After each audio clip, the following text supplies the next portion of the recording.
ansioso, un síndrome afectivo de tipo depresivo y de tipo maníaco, un síndrome somático, cuando vimos los síntomas de somatización, un síndrome cognitivo que estamos viendo aquí.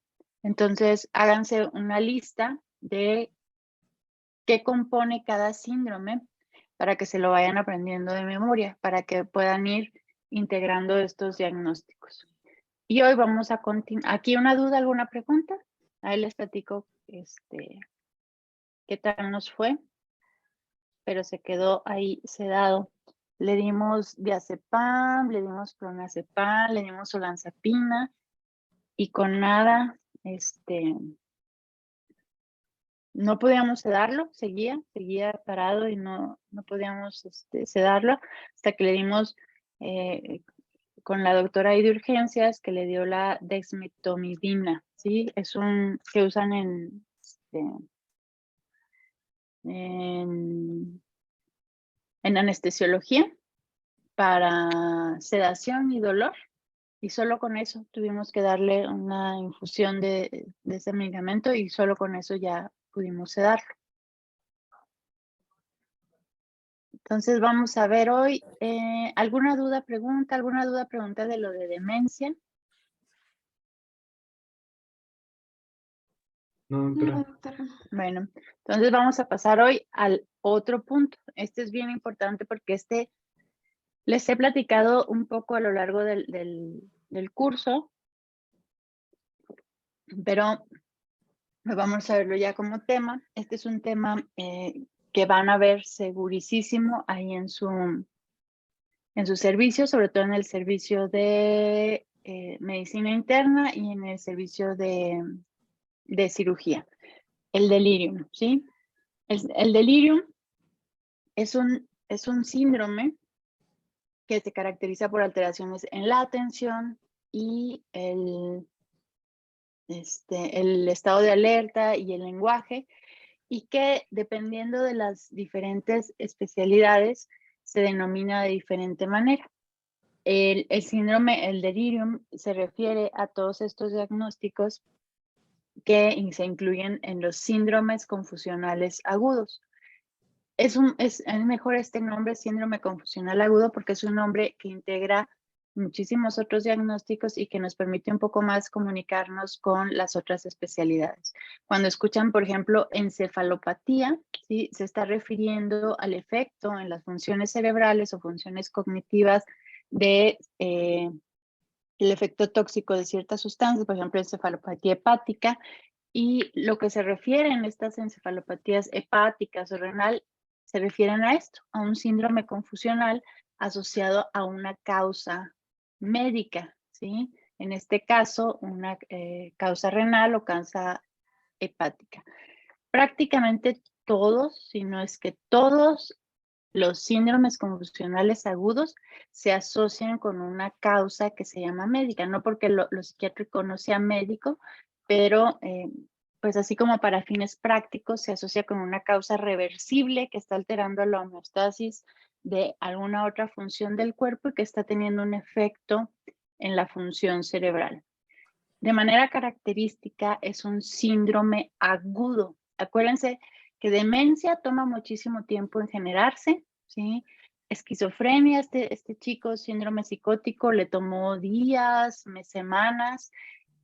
Síndrome confusional agudo es algo que pasa en días, incluso de la noche a la mañana. Entonces, es algo agudo que va a afectar la cognición, ¿sí? Sobre todo la atención. Esto es muy característico. Acuérdense que la atención y el despertar tienen que ver con las funciones de un sistema que se llama reticular ascendente, que es una función básica que nos mantiene alerta, ¿no? Y que es la activación de estructuras cerebrales subcorticales y que está alterado en este diagnóstico. Es un diagnóstico que requiere una intervención inmediata y que requiere una intervención no tanto por psiquiatría, sino por parte de sus médicos tratantes y que tiene diversas causas.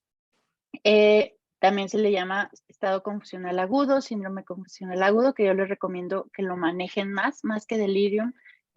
Nos sirve muchísimo más el término estado confusional agudo o síndrome confusional agudo, y se refiere a esto, alteración de la conciencia, ¿sí? Que incluye problemas de la atención, que les digo es más importante, pero también problemas del pensamiento, ¿sí? La velocidad, la claridad, la coherencia en el pensamiento también se ve alterado.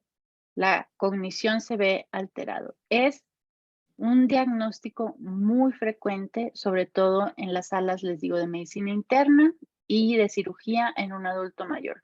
3 de cada 10 personas que ingresen, por ejemplo, a cirugía de cadera, adulto mayor, que tiene, por ejemplo, empieza con síntomas de demencia, 3 de cada 10 hasta 5 de cada 10, la mitad de las personas que van a tener ahí en su sala van a tener un síndrome confusional agudo de diferente gravedad, ¿sí? Hasta el 50% de los pacientes quirúrgicos tienen. En terapia intensiva, hasta el 70% de las personas desarrollan delirium, el 10% de las personas de emergencia y hasta la mitad en hospitalización. La mayoría de estos diagnósticos pasan desapercibidos porque a veces no se tienen como las medidas de prevención y de detección adecuadas y no se hacen las preguntas adecuadas para describir este síndrome. El DSM-5. Vente, bebé. ¿Quién grita? Vente. Joana, el micro. El Ay, perdón. DSM-5, no te preocupes. El DSM-5 habla de, tiene una clasificación del síndrome confusional agudo o delirium. Igual, acuérdense, problemas de atención, ¿sí? Que es un problema para enfocar, ¿sí? Dirigir la atención, cambiar la atención, es decir, es como si la persona se quedara ciclada, ¿sí? En un mismo objeto de atención o un mismo pensamiento, y alteraciones en la conciencia o en el estado de alerta, que pueden ir desde estar letárgico, estuporoso, somnoliento, ¿sí? La alteración se desarrolla en un corto tiempo, esto es bien característico y representa un cambio de la línea de base, es decir, si es alguien que entró lúcido, con su mente clara, sin problemas de atención y de repente empieza a tener estas alteraciones en el lenguaje, en la coherencia y la atención, o alguien que ya tenía ciertos problemas, alguien con demencia, por ejemplo, y que se empeora de repente de manera aguda. No se explican por otro diagnóstico y sobre todo hay evidencia en la historia, a veces no encontramos la causa, de que hay una condición médica que puede estar explicándolo, dependiendo de, pues, el diagnóstico de base. No sé, es alguien que tiene un problema del hígado, por ejemplo, pues generalmente es la encefalopatía, el riñón. En los adultos mayores es súper frecuente problemas de electrolitos, ¿sí? Estas alteraciones se presentan en forma como hipoactivo. Antes se clasificaba como delirium hipoactivo e hiperactivo. Ahora no se utiliza tanto, pero clínicamente nos ayuda, en donde la persona está más pasiva, menos actividad psicomotriz disminuida, enlentecimiento, o el delirium hiperactivo, que es el que más se nota porque el paciente o la persona está aquí con agitación psicomotriz, está gritando, está peleando, ¿sí? También, además de estos puntos característicos de la atención y la conciencia, puede haber alteraciones emocionales que incluyen miedo, síntomas depresivos, perplejidad, que es como estar como así como asustado, o incluso síntomas afectivos de tipo maníaco, ¿sí? En corto tiempo, eso pasa en días y a veces en horas. Hay algunos factores que hacen que el cerebro sea más vulnerable al delirium, que son la demencia y la enfermedad de Parkinson, sobre todo factores o diagnósticos de diagnósticos previos. Y lo otro son factores que aumentan la vulnerabilidad, pero también hay factores que son precipitantes, que son lo que se les ocurra, ¿sí? Cualquier diagnóstico que altere el equilibrio médico puede generar un estado confusional agudo. Entonces, esta lista, lo que se les ocurra, infecciones, problemas metabólicos, problemas, convulsiones, un EBC, un infarto, problemas renales, quemaduras, hipotermia, hipertermia. Todos estos son las causas o factores precipitantes, es decir, los que está originando el delirium o el síndrome confusional agudo. Y entre los más frecuentes están el uso de sustancias, el uso de ciertos medicamentos que pueden hacer que la persona tenga un delirium, y si no revisamos los medicamentos que está tomando, pues se nos va a pasar. En cuanto a la patogénesis, es de los diagnósticos muy poco estudiados. Hemos hablado que psiquiatría luego tiene como esta limitación en saber las causas, pero particularmente la verdad es que se hacen pocos estudios por la situación, ¿no? Como es difícil hacer estudios de investigación en alguien que le aparece así de repente y se le quita. Perdón, aquí la fallota de ortografía. Entonces, de acuerdo a la patogénesis, se han descrito algunas teorías que tienen que ver con las estructuras que se relacionan con la atención. Este sistema reticular ascendente que les decía que incluye todas las estructuras subcorticales de bulbo raquídeo, mesencéfalo, y que ejerce una función predominante en el despertar y que no está alterado en otras alteraciones, en otros diagnósticos. También se ha estudiado el delirium como una alteración en la actividad cerebral, ¿sí? Con el electroencefalograma, y también un problema de neurotransmisores como la acetilcolina, ¿sí? ¿Por qué? Porque los medicamentos anticolinérgicos, es decir, el bloqueo la neurotransmisión de acetilcolina, genera síntomas de delirium. Entonces, por ejemplo, a veces es frecuente que tengamos adultos mayores que están tomando antidepresivos de tipo tricíclicos, que se acuerdan, tiene efectos anticolinérgicos y que pueden ser la causa del delirium. Clínicamente, ¿cómo lo van a ver ustedes? A veces los datos son muy sutiles, entonces ustedes van a ser las personas que más van a conocer a sus pacientes cuando hagan su historia clínica, cuando vayan a hacerle sus curaciones, cuando vayan a hacerle lo que tengan que hacerle. Entonces tienen que estar bien pendientes de estos cambios, ¿sí? Porque el cambio puede ser solo una alteración en el nivel de alerta, es decir, de repente está un poco más dormido y luego en la noche está súper despierto, ¿sí? Y en el día está como sedado, ¿no? Como dormido, y no tiene nada de medicamento o de circunstancia que lo haga que esté adormilado, ¿no? O sedado. Una cosa es tener sueño, es decir, yo no dormí, estoy bostezando y me siento cansada, pero mi mente no, mi mente está clara, ¿sí? Mi lenguaje, mi pensamiento no está desorganizado. O si lo está, me doy cuenta y lo reparo, pero alguien que tiene delirium es como si le apagaran el botón y en la noche está súper activo, ¿no? Entonces tiene problemas de atención, es decir, le preguntan algo y no les contesta otra cosa. Su mente no está clara, los familiares les dicen es que se pone como medio raro por horas, ¿no? Estamos platicando y luego de repente empieza como a hablar de, no sé, de mi tío que falleció hace muchísimos años y luego y empezamos a hablar otra vez del presente. Entonces los familiares así lo refieren como raro, ¿no? Que su pensamiento está raro. Puede estar letárgico, les decía, hacia abajo, o muy activo, ¿no? En la noche.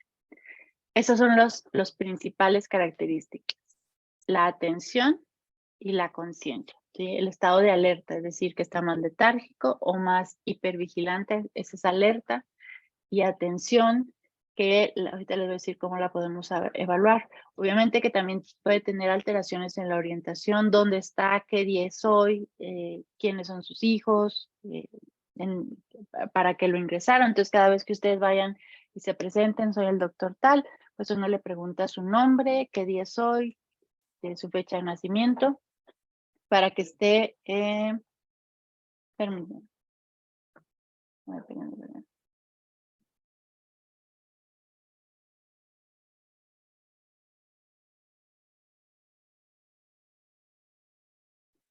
Entonces, ok. Y también puede haber algunas otras alteraciones psiquiátricas como alucinaciones, la idea de que le quieren hacer daño, que la enfermera de ahí quiere darle un medicamento, envenenarlo, ¿sí? En realidad puede haber todos los síntomas que se les ocurra, pero alteraciones en el estado de alerta y la atención son los más importantes, ¿sí? Todo esto que les decía, que también puede haber síntomas psiquiátricos o neurológicos, la alteración en el ritmo del sueño y vigilia, es decir, están despiertos toda la noche, ¿sí? Súper inquietos y en el día están muy dormidos.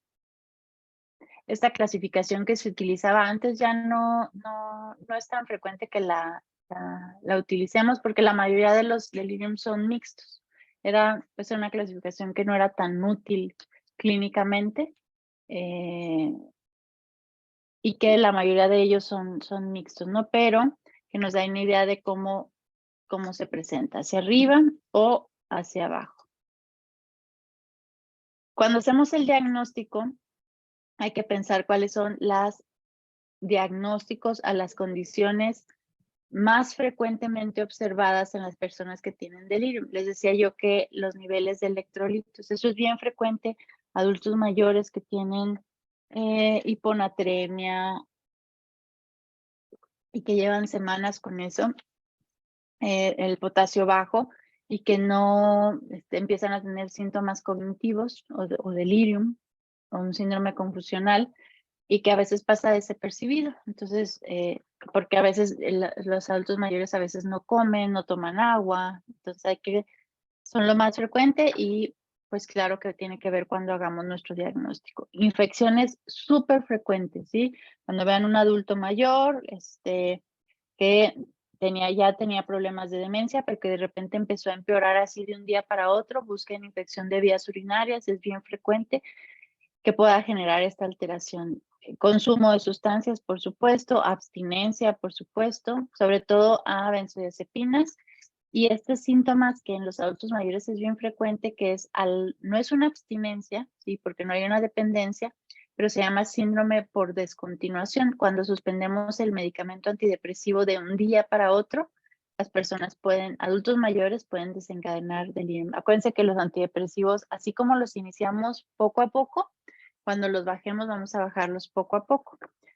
Obviamente hipoglucemia, hipercalcemia, problemas hepáticos, de tiroides, lo que se les ocurra que cause un estado médico, una falla en la homeostasis, puede ser causa de delirium. Estados de baja perfusión, por ejemplo, una persona que tiene, está saturando bajo y tiene hipoxemia puede tener un estado de delirium, sobre todo en personas que son adultos mayores. Acuérdense que esto es mucho más frecuente, pero puede verse en incluso jóvenes. Es muy poco frecuente, pero se puede ver. ¿Cuáles son los principios de la prevención y el tratamiento? Hasta aquí, ¿alguna duda? ¿Alguien ha visto un paciente con delirium en estos que han en sus visitas al hospital? Con geriatría, por ejemplo, ¿no? Es bien frecuente. Esto No, lo tratan a veces los geriatras, ¿sí? Entonces, nuestros principios que nos guían de prevención y tratamiento. Pues lo primero es evitar aquello que causa delirium, ¿no? Si tiene una alteración en los electrolitos, pues hay que evitar que tenga su deshidratación, la inmovilización. Por ejemplo, hay personas que duran mucho tiempo en el hospital sin moverse. Eso puede generar un diagnóstico de delirium, personas que dejan de dormir, adultos mayores que se les altera su ciclo, puede ser una causa ¿sí? Precipitante de delirium, medicamentos. Entonces, todo esto hay que tomarlo en cuenta cuando vayamos a ingresar a alguien a la sala de medicina interna o de cirugía. Obviamente hay que identificar y tratar enfermedad aguda subyacente. A veces, pues, los mandan a psiquiatría. En realidad, el tratamiento en psiquiatría, pues, no hay mucho que hacer. Lo que hacemos es, pues, primero se tiene que tratar la enfermedad aguda subyacente. Si no, psiquiatría, pues, no tiene mucho que hacer ahí, ¿no? La causa no es psiquiátrica, y tiene que ser de tipo, pues de los médicos tratantes. Es un poco más fácil en medicina interna porque están más acostumbrados a vigilar electrolitos, pero en cirugía, pues no mucho. Entonces, hay que estar bien pendientes ahí en cirugía. Hay que, parte del tratamiento no solo es el farmacológico, sino también hay que brindar técnicas, por ejemplo, de orientación, de estarle diciendo a la persona todo el tiempo qué día es hoy, dónde está. En terapia intensiva se recomienda, por ejemplo, que haya luz solar o que la persona pueda saber cuándo es de día, cuándo es de noche. Esto les ayuda a que haya menos prevalencia, menos, o se presente menos el delirio. ¿Y qué más? Prevención, ¿sí? Se puede prevenir el delirium. Les dejé aquí todo escrito para que les sirva para estudiar. No crean que así se hacen las diapositivas, ¿eh? No las vayan a hacer así. En cuanto a prevención, sí se puede prevenir el delirium, sobre todo modificando los factores de riesgo. ¿Cuáles son los factores de riesgo? Bueno, lo de los medicamentos, ¿se acuerdan? La alteración del ciclo vigilia-sueño, esta que se llama deterioro sensorial, se refiere, pues imaginen ustedes estar en terapia intensiva, deprivados sensorialmente, sin saber si es de mañana, si es de noche, solo escuchando los ruidos. Todo eso genera, es factor de riesgo la inmovilización. Entonces, ¿qué hay que hacer? Bueno, se recomienda, por ejemplo, a los adultos mayores tocarlos, decirles qué día es hoy, que si es de noche, que si es de día. Otro de la prevención, pues obviamente lo de la enfermedad subyacente, porque si no, no se va a resolver este diagnóstico. Y protocolos de orientación, ¿a qué me refiero? Lo que les decía, tener un reloj en la cama o enseguida ayuda. Con solo tener el reloj, o que el paciente tenga reloj les ayuda, con una ventana con vista al exterior, que sepan cuándo es de día, cuándo es de noche. Y cada vez que ustedes se presenten, le recuerdan, está usted en el hospital, tiene un diagnóstico tal, su médico es tal y yo soy tal, ¿sí? Para que les ayude a orientarse. Podemos hacer o estimular de manera cognitiva, claro, en los pacientes y esto les puede ayudar, que es sobre todo las visitas familiares, ¿no? Estimularlos como la cognición social, como las interacciones, platicar con ellos, también les ayuda porque todo eso es una estimulación, pero hay que evitar la sobreestimulación, sobre todo de la luz en la noche. Luego, enfermería de repente empieza a tener muchos procedimientos en la noche y con eso estamos afectando el ciclo del sueño, o ustedes no tuvieron en todo el día oportunidad de hacer de limpiar una herida y quieren a las 3 de la mañana hacerlo, que es cuando tienen 20 minutos ahí libres para hacerlo. Entonces eso hay que evitarlo, ¿sí? Aquí hay varias oportunidades para cuando hagan sus tesis, por ejemplo, porque es un tema casi virgen de intervenciones de prevención. Por ejemplo, aquí venía que hay un ensayo de que el uso de tapones de los oídos, por ejemplo, en las personas en cuidados intensivos disminuía la incidencia de delirium. Las personas que no ven y no escuchan, pues también es más complicado estar ahí en un hospital, entonces hay que darles lo que necesiten.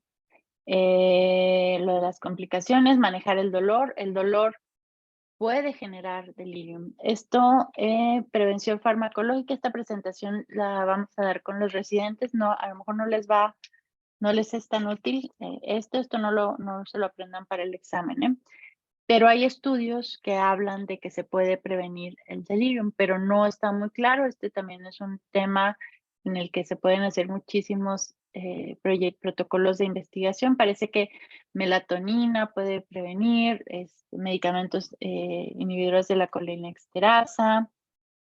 Por ejemplo, el que usamos hoy, la dexmetomidina, ¿sí? Sobre todo para prevención. Pero yo, por ejemplo, no lo uso, pero ahora que estaba revisando, pues sería interesante ver, por ejemplo, la melatonina, ¿no? Como un medicamento que pueda prevenir delirium. El tratamiento, hay algunos algoritmos que podemos hacer uso para el tratamiento. Pero básicamente lo que tenemos que hacer es encontrar la causa, ¿sí? Y tratar la causa, y con eso la persona va a mejorar. Podemos usar algunos medicamentos, pero mientras esté la causa activa, no va a haber mucho que hacer. ¿Cuáles son las condiciones o diagnósticos más frecuentes asociados a delirium? Lo que les decía, electrolitos, infecciones, falla de algún órgano, hipoglicemia. Esto así, apréndanselo de memoria, porque finalmente es lo que van a ver en su internado. Los medicamentos.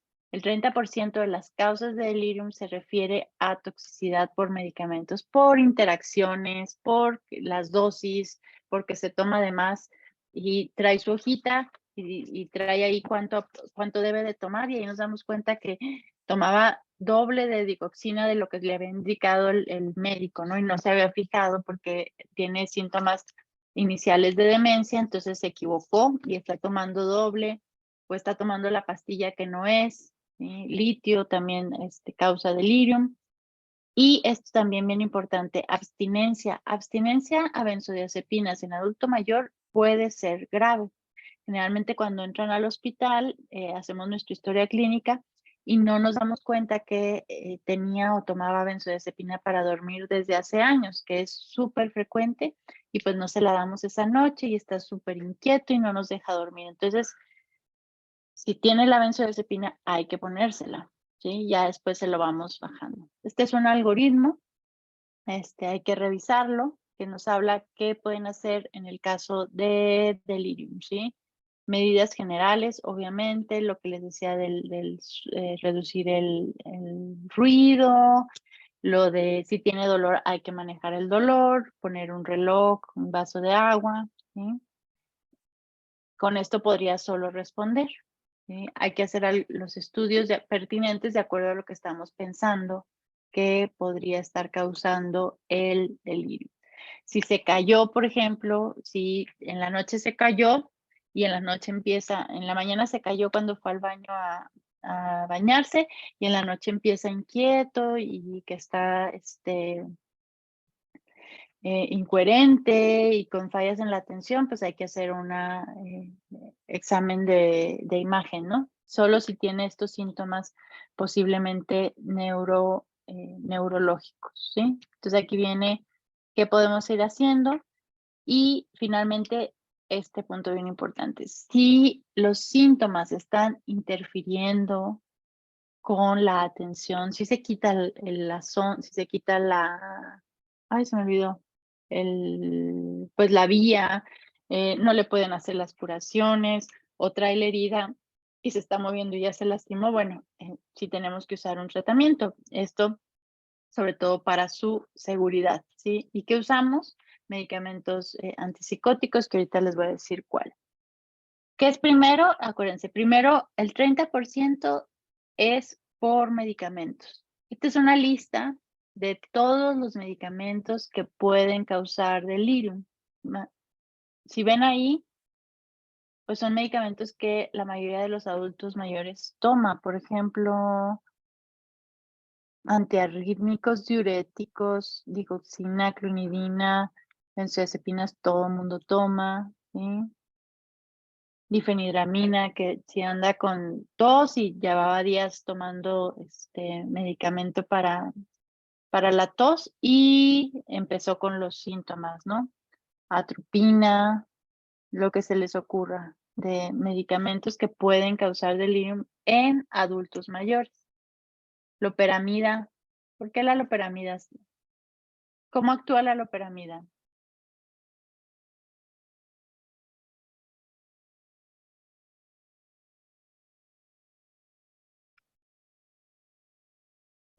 ¿Alguien sabe?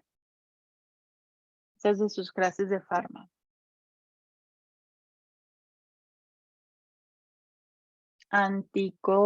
Inhibe la secreción de acetilcolina. Exacto. Entonces, si te acuerdas, una de las hipótesis de delirium era que había una disminución en la función de acetilcolina. Entonces, puede ser. Entonces, no le encuentran y no le encuentran, no le encuentran. Bueno, resulta que había tenido evacuaciones diarreicas y que tomó este medicamento y que aparte le dieron metronidazol y un chorro de antibióticos. Ok. Igual ahí, por ejemplo, doctora, digo, ya abundando ya en otras especialidades, no puede llegar a presentar este paciente, estos pacientes al consumir anticolinérgicos síndrome, un síndrome anticolinérgico, por ejemplo. Ujú. Por ejemplo, sí, los adultos mayores, ¿no? Ujú. Sí, es como de los pesticidas, ¿no? Es grave cuando con intoxicación por pesticidas, ¿no? O hay unos hongos, ¿no? Que también tienen un efecto anticolinérgico. Sí, sí. Entonces, pero si se fijan, por ejemplo, casi todos los antibióticos que lo van a ver en los adultos mayores. Ok. Intervenciones no farmacológicas, ¿sí? Esto es bien importante porque esto así le van a poner ustedes en su indicación. Manejo antidelirium o intervenciones no farmacológicas aparte del medicamento, ¿no? Lo de la luz, tenerles ahí una foto de su familia que los haga estar más conscientes o más atentos. Esto también, porque de repente llega un doctor y luego llega otro y luego todos traen cubrebocas y se confunde, ¿sí? Entonces siempre presentarse, de manera que esté claro, ¿no? El dolor, controlar el dolor, que no interrumpir el sueño, si si está inmóvil, pues evitar las úlceras, porque todo eso puede aumentar el riesgo de delirio. A veces los sujetan como preventivo, pero esto no ayuda porque no sé si ustedes, bueno, no tendrían por qué, bueno, no sé, los han sujetado o alguien los ha amarrado, ¿no? Es que iba a decir a una cama que iba a decir no tendría por qué, pero yo no sé. Eh, se puede sentir horrible, ¿no? Angustia, imaginen estar ahí en el hospital, estar confuso y que estés ahí sujetado, que te hayas orinado. Puede ser una situación muy extrema para algunas personas. Entonces eso es bien importante. Tratamiento farmacológico, les puse todo esto para que lo revisen, porque la realidad es que la FDA no tiene ningún medicamento aprobado. Entonces lo que usamos es off-label. Así es, ¿sí? En realidad no hay un tratamiento así que diga, este es para esto. Sin embargo, nosotros usamos y siempre lo hemos usado los antipsicóticos. Hay muchísima evidencia con el haloperidol porque pues es el más viejito, ¿no? Entonces, usamos, acuérdense, dosis bien bajitas. Las pastillas de haloperidol son de 5 miligramos. Entonces, la mitad de una pastilla, un poquito menos. Hay gotas de haloperidol, les pueden servir, pero es bien difícil conseguirlas. Entonces, generalmente, por ejemplo, al chico de ahora también le pusimos haloperidol, 5 miligramos IV. Eso puede ser alto en un adulto mayor, ¿sí? A lo mejor le va a dar síntomas extrapiramidales, pero si está agitado, pues ni modo, ¿sí? Hay que utilizarlo. Entonces, haloperidol, dosis bajas, que lo pueden usar intramuscular, si lo pueden, si está en una urgencia, si no lo pueden canalizar, u oral. Va a actuar 20 minutos. A veces nos desesperamos, ¿no? Y le damos otro, y le iniciamos otro, y le damos más y más, hasta que queda súper sedado. Entonces hay que esperar el tiempo adecuado para que haga efecto el medicamento, ¿no? Porque creemos que puede ser inmediato, pero no siempre, de 5 a 20 minutos. Hay que vigilar el corazón, por supuesto, es un adulto mayor y a lo mejor tiene una prolongación de QT. Y también hay evidencia con otros antipsicóticos. A mí me gusta mucho quetiapina, 25 miligramos, pero es el que tengan, ¿no? Olanzapina también la tenemos mucho. Risperidona también, dosis bajas. Risperidona, acuérdense, es de 2 miligramos, la mitad, 1 miligramo. Y en realidad cualquiera puede funcionar. El que tengan ahí hay que usar, ¿sí? Nada más hay que cuidar los efectos adversos. Y ustedes dirán, bueno, ¿y para qué, no? si no se va a morir por el delirium, pues ¿para qué hay que tratarlo? Bueno, resulta que delirium aumenta la mortalidad, ¿sí? Las personas que tienen delirium, tienen fractura de cadera y aparte tienen delirium, tienen más riesgo de morir, no solo por la fractura de cadera, sino por el delirium. Entonces es importante que lo tratemos porque va a hacer que nuestros pacientes salgan antes, porque va a hacer que a nuestros pacientes les vaya mejor. Aquellos que van a ser cirujanos, por ejemplo, ortopedistas, si ustedes tratan esto, les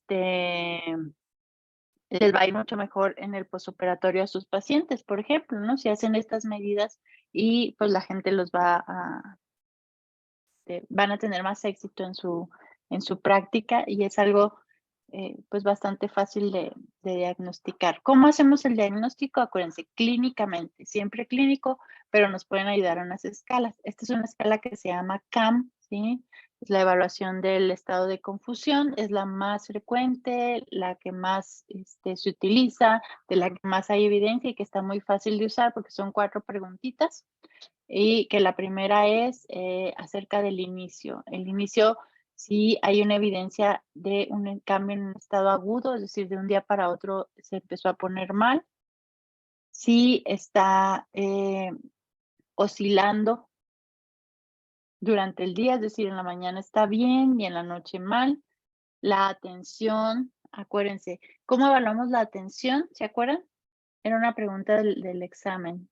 A mí me gusta, por ejemplo, preguntarles sobre los meses del año, que me diga los meses del año al revés o que me diga los días de la semana al revés, ¿sí? Entonces el diagnóstico se hace esta, y puede tener esta o no puede tener esta, pero estas dos están presentes o tienen que estar presentes para el diagnóstico.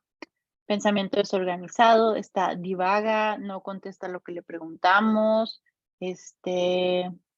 cambia de tema, ¿sí? Le preguntan, oiga, ¿y cuál es su fecha de nacimiento? Y les contesta, vino María, ¿sí? Y me trajo el agua que le pedí. Y así te quedas como, ¿qué?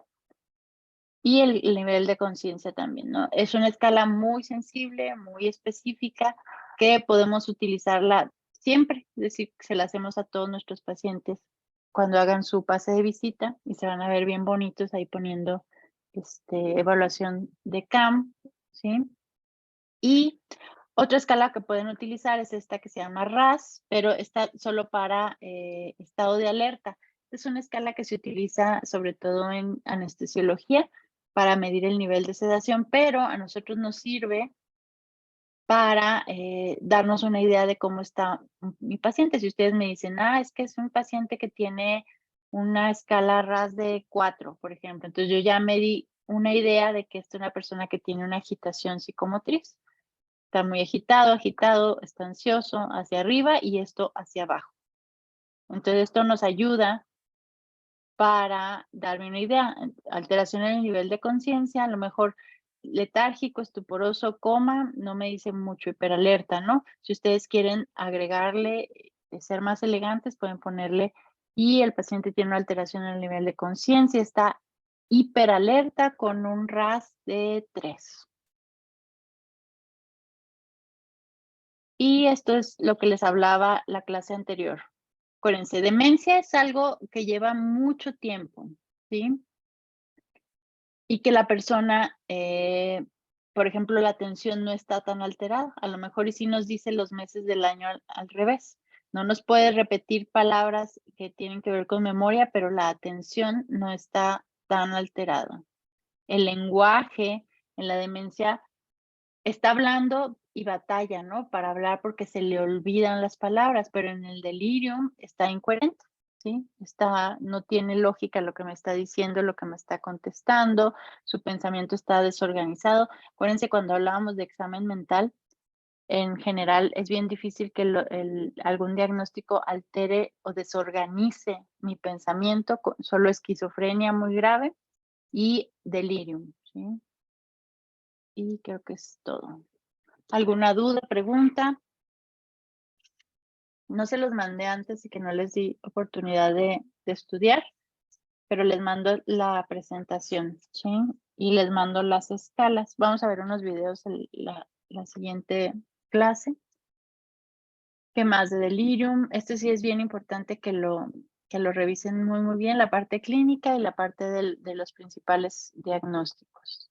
Y creo que ya es todo. ¿Tienen alguna pregunta, chicos? En No, cuanto a doctora. la clasificación que había comentado, doctora, si se clasifica como hipoactivo o hiperactivo, eso entonces ya no se sigue utilizando, doctora. Ya no está dentro, por ejemplo, de las clasificaciones, porque no te dan mucha información, porque en realidad casi todos son mixtos. O sea, a lo mejor te ayuda, por ejemplo, porque el hiperactivo tiene más problemas psiquiátricos, ¿no? Que tiene más agitación, a lo mejor va a necesitar más tratamiento, pero no, ya no está como en una clasificación que te oriente, por ejemplo, a si debes o no debes dar tratamiento, pues no. Una clasificación para que sea útil, pues debe ser predictiva de algo, ¿no? Si predice que les va a ir mejor o les va a ir peor, pero no sirve como para describir. Si tú me dices que tiene un delirium o un síndrome confusional agudo hipoactivo, pues yo ya me doy una idea, ¿no? Si me dices que tiene hiperactivo, pues también me doy una idea. Ok, gracias, doctora. Ujú. ¿Quién más? Del DSM-4 al DSM-5, por ejemplo, hubo muchísimos cambios, sobre todo en el nombre. Entonces, esta clasificación también van cambiando, porque, por ejemplo, ahora se recomienda que le digamos síndrome confusional agudo, ¿no? O sea, a veces las clasificaciones vamos viendo como cambios que sí tienen utilidad clínica. Esto de síndrome confusional agudo ayuda muchísimo porque ya no se escucha como delirium. Luego la gente lo confunde mucho con delirio, que es diferente. Delirio es una idea fuera de la realidad, delirium es un síndrome. ¿Va? Muy bien, Ok. doctora. Entonces, nos vemos la siguiente clase. Vamos a ver problemas en niños y adolescentes. Y ya se me había olvidado que vieran una película. No sé si han visto la de Requiem por un sueño. ¿Alguien la ha visto? Hay que verla. Todavía no sé si eso puede ser su trabajo del siguiente examen. ¿Les gusta leer o les gusta ver películas? Ver películas. Ver películas. Okay. Les voy a mandar una lista. Requiem for a Dream es una película que hay que ver, tienen que ver para lo de manejo de sustancias. Una mente brillante. Bueno, no les voy a dar los diagnósticos. Vamos a ver TOC y alimentación en una semana y media. Entonces, ahora en el puente, aprovechen y vean una serie de Netflix que se llama TOC TOC. Se las voy a mandar ahí con sus jefes, para que tengan un entretenido fin de semana de psicopatología por películas. ¿Sale? Ok, Bien, doctor. gracias. Bueno, nos vemos entonces, chicos. Cuídense. Igualmente, doctora, hasta luego. Doctora. Bye. Gracias, doctora.